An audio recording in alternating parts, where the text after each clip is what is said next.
La parole à nos enfants. Les enfants ont la parole. Le journal Petit Pont, une des chroniques préférées de Giovanni Castaldi. Oui, il faut bien le dire. On marque une pause et on revient tout de suite sur RTL. RTL Foot, les stories. Ce ne sont pas les stories de Baptiste Durieux que l'on retrouvera demain. Oui, demain. Bien évidemment, mais c'est bien la rubrique RTL Petit Pont. Les enfants ont la parole avec cette semaine forcément un match qui a attiré l'attention particulièrement. Le quart de finale aller de Ligue des Champions entre le Bayern Munich et le Paris Saint-Germain. Et puis les enfants, Giovanni Castaldi, je sais que ça vous fait plaisir, mais ont eu envie aussi de se projeter sur le quart de finale retour. Vous avez envie de les entendre ? Mais j'ai hâte d'entendre et j'ai hâte surtout de corriger leurs propos. Première séquence préparée avec soin par notre Quentin Vasselin.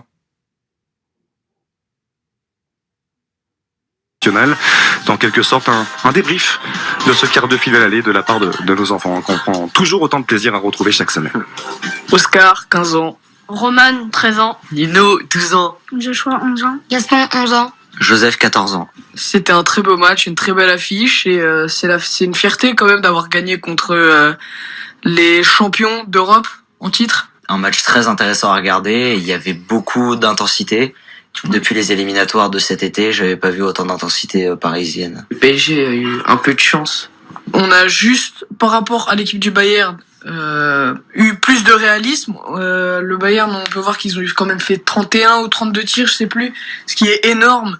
Mais le Bayern n'a pas été très efficace face au but. Enfin, Navas, pour moi, on se prend plusieurs buts. Après, le manque d'efficacité du Bayern est sûrement dû à l'absence de Lewandowski. Beaucoup disaient le Bayern ils vont gagner et tout.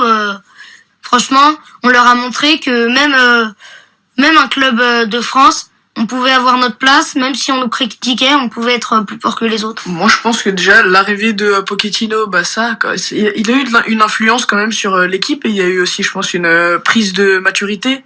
Ils ont quand même bien mûri les joueurs et du coup, ils ont dans leur tête, ils sont plus les mêmes, c'est plus les mêmes joueurs que cet été. PSG, cet été, c'était un peu comme le Bayern contre nous en quart de finale parce que à la finale, le PSG, ils ont eu beaucoup d'occasions, mais ils n'ont pas su les marquer.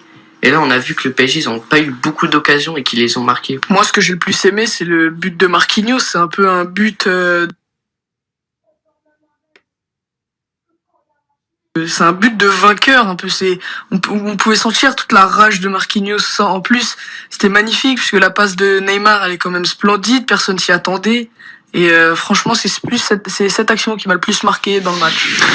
Toujours ces sourires, cette insouciance et puis cette notion de convaincre aussi, cette envie de convaincre dans le discours des enfants, l'analyse de notre professeur des écoles. Non, mais je vois qu'ils écoutent beaucoup Raymond Abou parce que ils ont les mêmes informateurs. Parce que hier soir dans RTL Foot, Raymond nous disait tout le monde disait que le PSG allait perdre face au Bayern. Et c'est fascinant d'entendre des gens qui disent oui, mais on a dit que. Pensez ce que vous voulez, les gars. Vous faites pas influencer par ce que disent les autres. Non, mais c'est bien. J'ai trouvé les analyses justes, notamment sur Navas.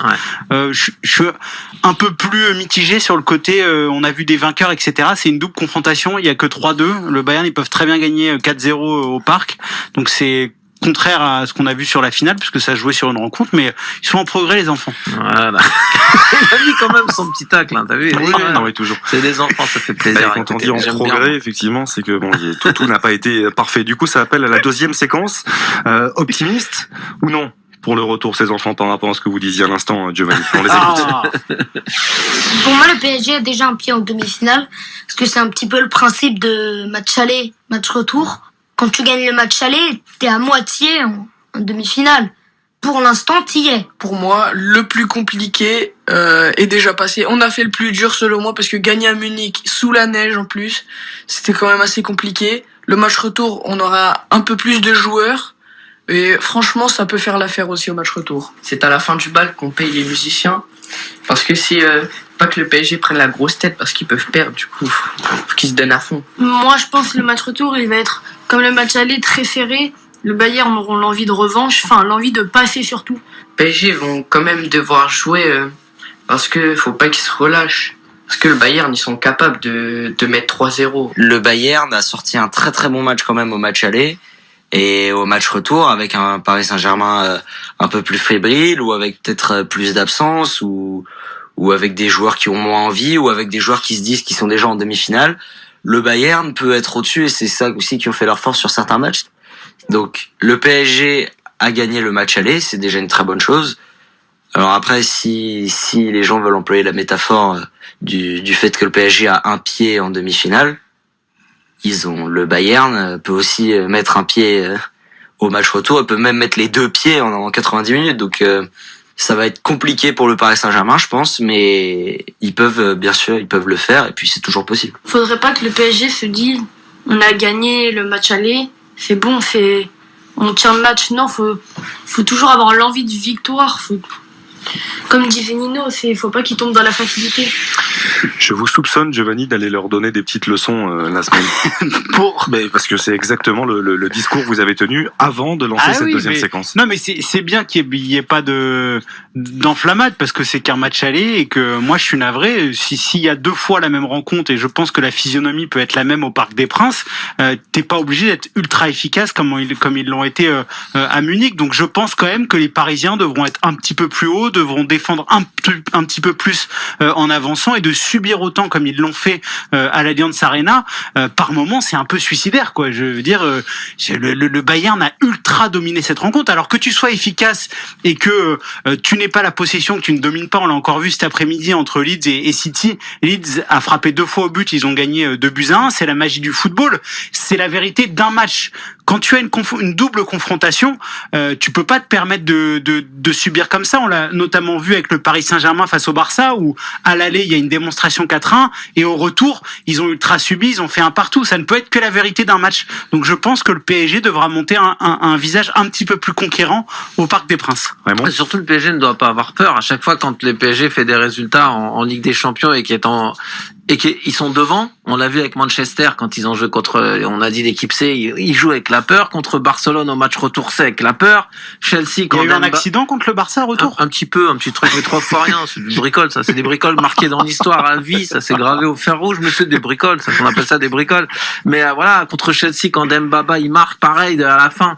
Quand le PSG a peur, ça se voit sur le terrain, l'adversaire le voit, et là le PSG est son propre adversaire, le PSG est son propre ennemi. Quand le PSG joue, alors que tu sois dominé à Munich, c'est pas grave, t'es à l'extérieur, t'as le but qui compte double, ça se passe bien, tu joues en contre, mais chez toi, comme a dit Giovanni, va falloir montrer aux Munichois que ici vous êtes à Paris et vous allez prendre une trempe comme on vous a mis au Bayern. On vous a mis une trempe là-bas, on va vous mettre une trempe ici. Tant que le Paris attendra des grands d'Europe. En tout cas, ça fait parler. Hein. Non mais tant que le PSG attendra, tu as raison, ça fait parler, mais tant que le PSG attendra des grands d'Europe en disant nous on est le PSG mais on attend, on a mis un but de plus que maintenant on les attend. Ben vous allez les attendre, ils vont venir, ils vont vous en mettre 3 puis ils vont repartir. Faut pas attendre les grands d'Europe, ça s'attend pas. C'est toi aussi tu es aussi un grand d'Europe, PSG. Merci en tout cas une nouvelle fois aux enfants, à leur disponibilité, à leur fraîcheur. On rappelle notre partenaire, nos amis, les enfants ont la parole, RTL Petit Pont, 120e numéro cette semaine avec en une Zlatan Ibrahimovic. Ouais, il faut absolument que vous alliez la récupérer, Giovanni Castelli. Zlatan est éternel. Est-ce qu'on ferait un petit point, mon cher Quentin Vasselin, sur